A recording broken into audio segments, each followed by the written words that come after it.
से थोड़ा सा हमको ये पूछना है कि क्या आप लोगों को ये चतुर्भुज वाला चैप्टर समझ में नहीं आ रहा है क्या? क्योंकि डाउट सेशन हफ्ते में 2 दिन होता है, वेडनेसडे और सैटरडे। और इस डाउट सेशन में आज भी किसी ने हमसे कुछ नहीं पूछा। नहीं, अगर आ रहा है तो बहुत अच्छी बात है आपको, और नहीं आ रहा है तो आप लोग क्यों नहीं पूछते हैं? दूसरी चीज, 105 बच्चों, 4 बच्चे जो भी हैं, उसमें से केवल 10-12 बच्चे जो है वो सवाल लगाते हैं या एक दूसरे से जानकारी प्राप्त करते हैं, और तो किसी बच्चे का कोई सूचना ही नहीं। ये याद रखिएगा कि स्कूल खुलने पर फिर हर एक बच्चे से हम पूछेंगे, वहां पर हम आपको कुछ भी नहीं बताएंगे, ये जान लीजिए। और निकट भविष्य में बहुत जल्दी ही स्कूल खुलने वाला है। और जो आप लोग केवल चैनल को ज्वाइन करके छोड़ दिया है, आप समझते हैं हमें पता नहीं चलता है, तो हमें सब पता चलता है कि कौन कौन लेक्चर देखता है, पढ़ रहा है, और कौन कौन लेक्चर नहीं देखता है। क्योंकि जब भी हम डाउट सेशन जितने दिन से हो रहा है, अधिकांशतः बच्चे कहते हैं मेरे बहन का क्लास है, मेरे पापा का मोबाइल है, हम नहीं कर पाएंगे। तो नहीं कर पाओगे तो बाद में भी तो कभी नहीं पूछा आप लोगों ने, तो कैसे आप लोग सारे सवाल लगा रहे हो, कैसे कोर्स खत्म कर रहे हो? तो कोई बात नहीं, स्कूल जब खुलेगा तो फिर वहीं पर हम आपसे पूछेंगे, और फिर वहां पर अगर आपने कोई एक्सक्यूज दिया तो ये जान लीजिए कि फिर हमसे बुरा कोई नहीं होगा। ये हिंदी इतिहास भूगोल नहीं है बेटा, ये कहीं से लिखा लिखाया मिला और आपने उसको रट लिया। गणित प्रैक्टिस, जितनी ज्यादा प्रैक्टिस करोगे उतना ही ज्यादा आएगा। और ये भी मत सोचिए कि स्कूल खुलने पर एग्जाम नहीं होगा। कोरोना की वजह से तो पिछले साल प्रमोशन हो गया सबका, और इस साल भी प्रमोशन हो जाएगा, तो ये भूल जाइए। और ये भी भूल जाइए कि 9th में, ये हम उन बच्चों के लिए कह रहे हैं बेटा जिन बच्चों को हम पढ़ाते हैं, ये उन बच्चों के लिए नहीं है जो बाहरी बच्चे हैं, तो उनसे हम क्षमा प्रार्थी हैं, वो लोग अन्यथा नहीं लेंगे। हम जिन बच्चों को पढ़ा रहे हैं उनके बारे में बात कर रहे हैं कि 9th में भी हमें पढ़ाना है, तो 9th में फिर हम गणित देंगे नहीं, भले आपको स्कूल छोड़ना पड़े, उसके लिए हम वेलकम करेंगे, आप कहीं और चले जाओ। लेकिन अगर गणित लेना होगा तो फिर हम टेस्ट लेंगे, और उस टेस्ट में जो 70% नंबर लाएगा केवल हम उसी को गणित देंगे। तो ये जान लीजिए, क्योंकि इतनी ज्यादा उदासीनता आप लोगों के अंदर आ गई है। पहले तो कुछ शुरुआत में आप लोग लगाते थे, पूछते थे, लेकिन अब तो बिल्कुल सुषुप्ता अवस्था में हो गए हैं। ये स्थिति ठीक नहीं है बेटा, समझ में आया? आप लोग नहीं पढ़ना चाह रहे हो तो फिर नाम कटा लो, कोई बात नहीं है। ऐसे स्कूल में चले जाओ जहाँ पर आप लोगों को बिना पढ़ाए ही नंबर मिल जाए। तो जो बच्चे गणित पढ़ते हैं उनका इतना उदासीन होना ठीक नहीं है। जितने भी बच्चे मेरा चैनल देख रहे हैं, उनसे मेरा ये रिक्वेस्ट है, विनम्र निवेदन है बेटा, कि आप लोग जो है बेहिचक कोई भी सवाल हमसे टेलीग्राम चैनल पर पूछ सकते हैं, चाहे वो बाहरी हो चाहे वो स्कूल का हो। आप कभी भी पूछिए, हम देर सवेर उसका सॉल्यूशन जरूर डालेंगे। हम ये नहीं कहते हैं कि तुरंत ही डाल पाएंगे, क्योंकि बेटा हम लोगों के पास बहुत से काम होते हैं, नहीं देख पाते हैं मोबाइल। और दूसरी चीज अभी परेशानी ये है कि मेरे बेटे का मोबाइल टूटा हुआ है, तो वो मोबाइल अपने हमारे मोबाइल से ही वो पढ़ता है, तो उसकी क्लासेस रन होती है, तो इस वजह से हम समय से नहीं दे पा रहे हैं। कोशिश तो कर रहे हैं, लेकिन जब आप लोग डाउट सेशन में कुछ पूछते ही नहीं है तो हम बता ही नहीं पाते हैं। तो ये आज चतुर्भुज का आखिरी लेक्चर हम दे रहे हैं, और कल जितने बच्चों ने ज्वाइन किया है उतने में सारे बच्चों का हमें मैसेज आना चाहिए टेलीग्राम पर कि आपको ये चैप्टर समझ में आया या नहीं आया। और अगर कल नहीं आया सारे बच्चों का मैसेज, ये मत कहना कि तो मेरे पास मोबाइल नहीं था, पापा के पास था, मेरी बहन की क्लास चल रही थी, तो हम उतने बच्चों को हटा देंगे, हम ग्रुप से ही हटा देंगे। मैथ के ग्रुप से ही हटा देंगे, आप लोग कहीं और पढ़ लीजिएगा बेटा। तो कल स्कूल जितने भी बच्चे हमारे स्कूल के से जुड़े हुए हैं, कल सबका मैसेज आना चाहिए। समझ में आया? तो चलिए, आज हम एक नए लेक्चर के साथ आपके सामने हाजिर हुए हैं।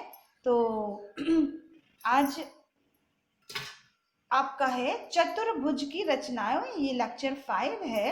और जिसमें आपका है एक ऐसे चतुर्भुज की रचना करना जबकि चारों भुजाएं और एक कोण दिया हुआ हो। चारों भुजाएं दी रहेंगी और एक कोण दिया रहेगा। एग्जाम्पल हमने लिखा है चतुर्भुज ए बी सी डी में ए बी बराबर 2.7 सेंटीमीटर, बी सी बराबर 3.5 सेंटीमीटर, सी डी बराबर 4 सेंटीमीटर, ए डी बराबर 6 सेंटीमीटर और कोण बी बराबर 90 अंश। तो ये चीज ध्यान दीजिए, जो एक कोण दिया है वही वाली रेखा नीचे, मतलब ऐसी रेखा खींचिए जिसमें कि वो पॉइंट आए, जिससे कि उस बिंदु पर मेरा वो कोण बन जाए। तो बी है तो चाहे ए बी खींचिए और चाहे बी सी खींचिए, दोनों में से कोई भी खींच लीजिए आप, वो आपके ऊपर है। चलिए हम ए बी खींचते हैं। ए बी हमारा है आपका, देखिए ए बी 2.7 सेंटीमीटर है, तो हम 2.7 सेंटीमीटर ये निशान लगा लेते हैं। ये 2 5 6 7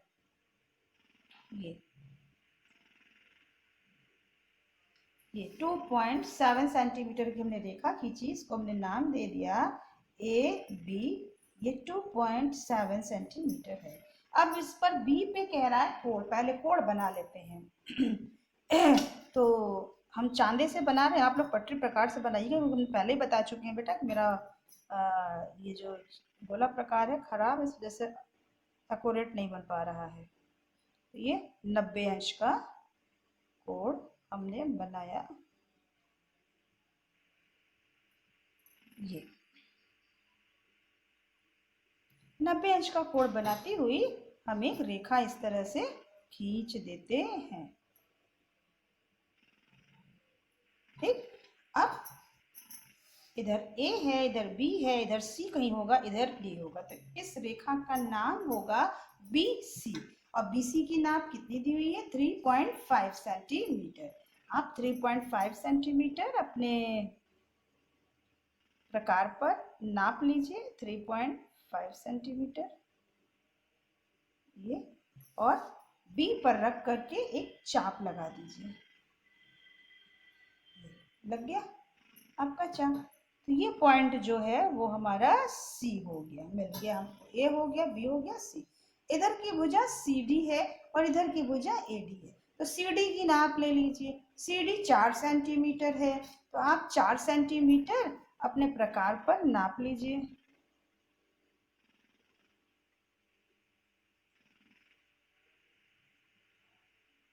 नाप लिया सी डी।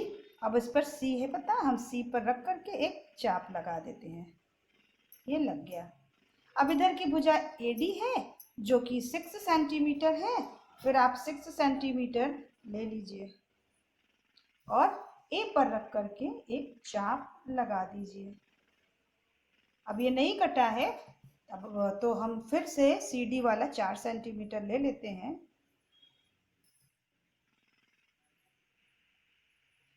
और सी पर रख करके ये चाप हम लगा देते हैं। ये जहां पर ये कटा, ये दोनों, यही पॉइंट आपका डी हो गया। अब आप क्या करोगे, सी से डी को मिला दोगे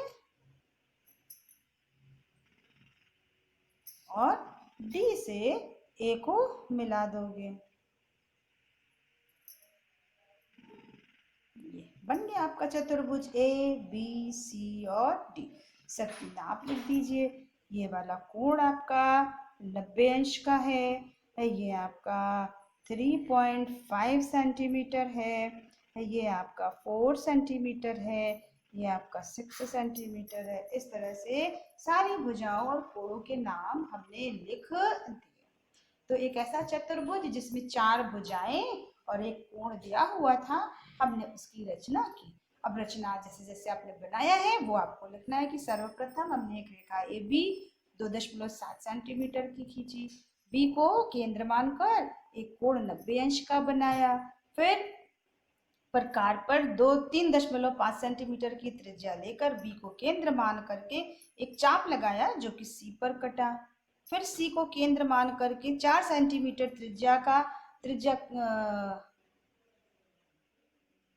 त्रिज्या लेकर के एक चाप लगाया और फिर 6 सेंटीमीटर की त्रिज्या लेकर के ए को केंद्र मान करके पहले वाले चाप को काटा जो कि डी पर कटा, ए से डी को मिला दिया और सी से डी को मिला दिया, अभीष्ट चतुर्भुज तैयार है। तो इस तरह से ये आपको एक चीज और आप ये लिख सकते हैं, जैसे ये हम 90 सेंटीमीटर की बनाती हुई रेखा खींचते हैं तो यहाँ पर आप इसको एक अलग नाम दे दीजिए कि बी को केंद्र मान करके 90 अंश का कोण बनाती हुई एक रेखा बी एक्स खींची, ये आप लिखिए। और फिर 3.5 सेंटीमीटर की त्रिज्या लेकर के बी को केंद्र मान करके एक चाप लगाया जो कि बी एक्स को सी पर काटता है, ये चीज कर लोगे तो ज्यादा अच्छा रहेगा। तो ये रचना हमने आपको बताई और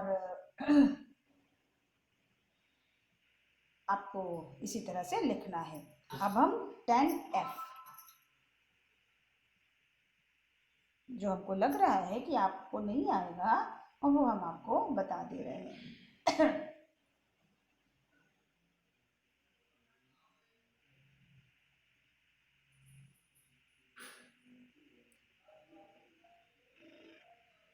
अब तीसरा सवाल है, किताब रखा करिए, पढ़ा करिए सवाल। एक आयत की रचना कीजिए जिसकी भुजाएं 4.2 सेंटीमीटर और 2.5 सेंटीमीटर है, इसके विकर्ण की लंबाई को नापिए। तो आयत है, तो पता है आयत की सम्मुख भुजा बराबर होती है, तो एक भुजा इसकी कितनी है, एक भुजा इसकी है 4.2 सेंटीमीटर और दूसरी भुजा जो है वो है आपकी 2.5 सेंटीमीटर। अब चूंकि आयत है तो इसके चारों कोण आपके 90 अंश के होंगे, चाहे एक कोण 90 अंश करिए चाहे चारों कोण करिए, बात एक ही हुई। अब सिंपल सा है, अब हम इसको क्या करेंगे कि 4.2 सेंटीमीटर की एक रेखा खींचेंगे, ये 4.2 हमने ये रेखा खींची 4.2 सेंटीमीटर, इसे हमने कुछ भी नाम दे दिया ए और बी। सॉरी कहाँ पर है पॉइंट, ये हिल गया है, हाँ यहीं पर है ये पॉइंट।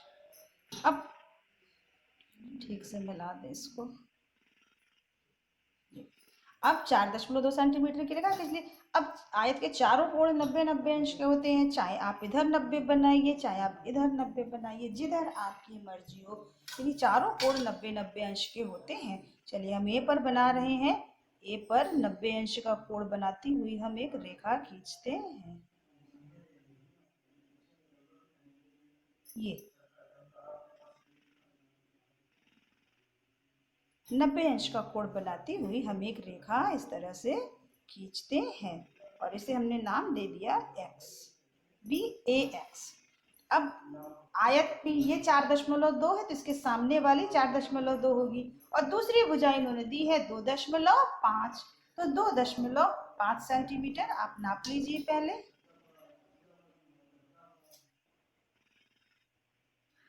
ये 2.5 नापा और ए पर रख करके ये हमने एक चाप लगा दिया, ये हो गया। अब इधर वाली भुजा भी 2.5 होगी, इधर भी हमने लगा दिया। अब इधर वाली भुजा जो है ये ए बी सी, ये पॉइंट आपका डी मिल गया है। अब ये वाली भुजा 4.2 होगी तो 4.2 आप नाप लीजिए,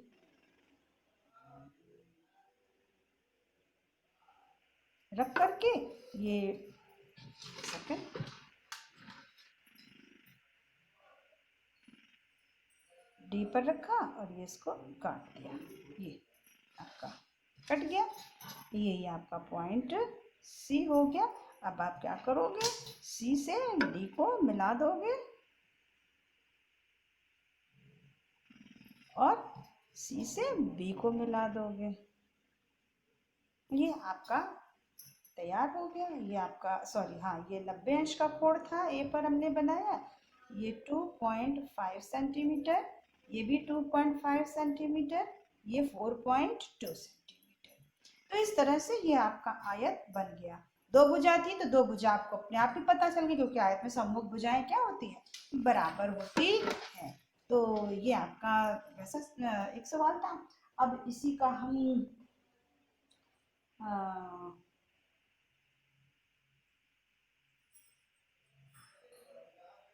चौथा सवाल आपको बता रहे हैं। समचतुर्भुज की रचना कीजिए जिसमें एक कोण 75 अंश का तथा एक भुजा 5.2 सेंटीमीटर की है। एक कोण 75 अंश का है और एक भुजा बराबर 5.2 सेंटीमीटर की है। अब आपको ये पता है समचतुर्भुज की चारों भुजाएं क्या होती हैं, बराबर होती हैं। तो एक भुजा अगर 5.2 है तो सारी भुजाएं उसकी 5.2 होंगी। तो सिंपल सा है, बहुत इजी है। आप सबसे पहले एक भुजा 5.2 सेंटीमीटर की खींच लीजिए। ये 5.2 हमने खींच ली। 5.2 सेंटीमीटर की रेखा हमने खींच ली। इसे हमने बी और सी नाम दे दिया। अब एक कोण कहाँ है, कोई कोण का नाम नहीं दिया है, तो चाहे बी पर बनाइए चाहे सी पर बनाइए, 75 अंश का कोण आप बना दीजिए। हम बी पर बना रहे हैं, आप चाहो तो सी पर भी बना सकते हो। 75 अंश इधर से चलेंगे, ये 50 60 70 और 5 75 अंश का ये कोण बन गया। ऐसे कोण बनाती हुई आप एक रेखा खींच लोगे। इसे आप y नाम दे दो। अब चूंकि एक भुजा 5.2 है तो सारी भुजा 5.2 होगी। तो आप बस अपने प्रकार पर 5.2 नाप लीजिए।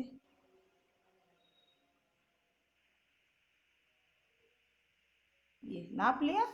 नापने के बाद आप क्या करोगे, बी पर रख करके एक चाप लगा दोगे। इधर भी आपका 5.2 है इधर, और फिर इधर से रख करके भी आप ये चाप लगा दोगे। तो जहां पर ये कटा है ये वाला पॉइंट आपका डी हो जाएगा और ये वाला पॉइंट आपका ए हो जाएगा। अब आप क्या करोगे, सबको मिला दो। सी से डी को मिला दीजिए और ए से डी को मिला दीजिए। ये आपका समचतुर्भुज तैयार हो गया, जिसमें कि सारी भुजाओं की नाप जो है वो 5.2 सेंटीमीटर है। तो आप चाहो तो लिख सकते हो।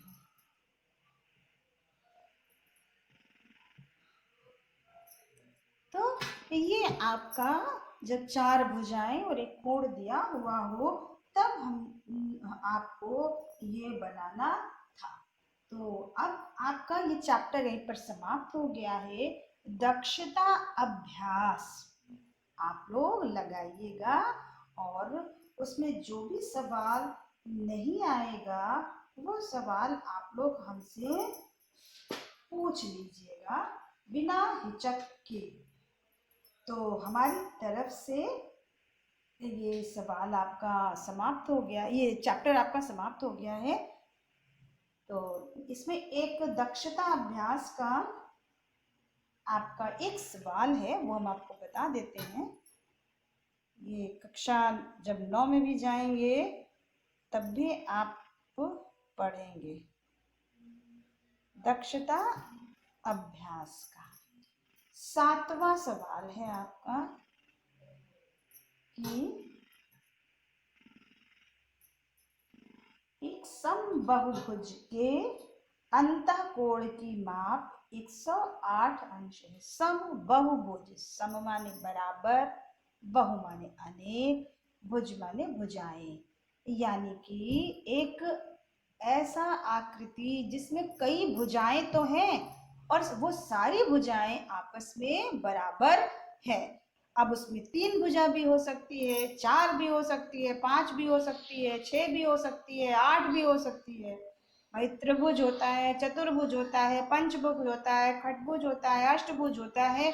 तो वो कौन सा बहुभुज है ये नहीं बताया, बस ये कहा है कि एक सम बहुभुज में एक अंतः कोण की नाप 108 है। चूंकि सारी भुजाएं बराबर है तो उसके सारे कोण भी बराबर ही होंगे।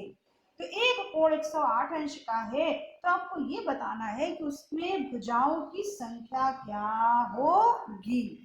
तो इसके लिए एक सूत्र होता है, एन बहुभुज, सॉरी एन भुजाओं, बहुभुज नहीं गलती से लिख दिया, एन भुजाओं वाले बहुभुज के अंतः कोणों का योगफल बराबर 2n-4 इंटू 90 होता है। देखिए, n भुजाओं वाले बहुभुज के अंतः कोणों का योगफल, यानी कि कोई ऐसा बहुभुज, एक सेकंड बेटा, दो एक सेकंड,